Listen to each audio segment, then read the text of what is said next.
30/6/2025 રોજ વિછ્યા મામલતદાર કચેરીએ મામલતદારશ્રીને આવેદનપત્ર આપવામાં આવ્યું। આવેદનની અંદર રાજ્યના કૃષિ મંત્રી, રાજ્યના ઉર્જા મંત્રી તેમજ રાજ્યના મંત્રીને પણ પત્ર મારફતે જાણ કરવામાં આવી કે હાલ ગુજરાતની અંદર કોઈ એવો કૃષિની અંદર પરિપત્ર ન હોય કે રાસાયણિક ખાતરની બેગ સાથે ફરજિયાત નેનો બોટલ એટલે કે નેનો યુરિયા, નેનો ડીએપી ફરજિયાત આપવું। દરેક ખાતર ધારકો, રાસાયણિક ખાતરના વિક્રેતાઓ ફરજિયાત ખેડૂતોને નેનો બોટલ ફરજિયાત પધરાવે છે। જે ખેડૂતને કોઈ કામમાં લાગતી નથી અને ખેડૂત નેનો બોટલની યુરિયા અથવા ડીએપી લેવાની ના પાડે તો તેને રાસાયણિક ખાતર આપવાની ના પાડે છે।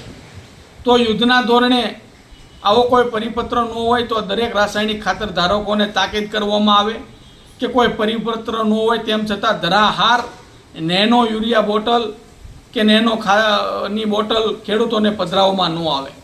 સાથોસાથ ઉર્જા મંત્રીને પણ પત્ર લખવામાં આવ્યો કે એક તરફ જ્યાં પણ ઝૂંપડપટ્ટી હોય ત્યાં લાઇટ આપવાના વાયદા કરતી આ સરકાર અનેક દિવસોથી જસદણ વિછિયા વિસ્તારના લોકોએ ઝૂંપડપટ્ટીના ફોર્મ ભર્યા હોવા છતાં ઝૂંપડપટ્ટીની અંદર લાઇટ આપવામાં આવતી નથી। કયા કારણોસર વિલંબ કરવામાં આવે છે? રાજ્ય સરકાર માત્ર ને માત્ર જાહેરાત કરે છે પણ વાસ્તવમાં ખેડૂતના ખેતરે કે ખેડૂતના ઝૂંપડા સુધી લાઇટ પહોંચવાડવામાં નિષ્ફળ રહે છે।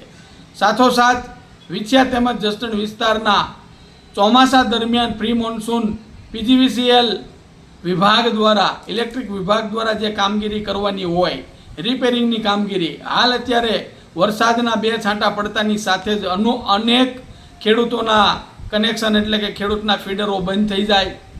મોટા મોટા સિટીની અંદર લાઇટના ઝટકા આવે, ટ્રિપિંગ આવે, ખેડૂત ફોન કરે તો કોઈ એની વાત સાંભળવામાં ન આવે।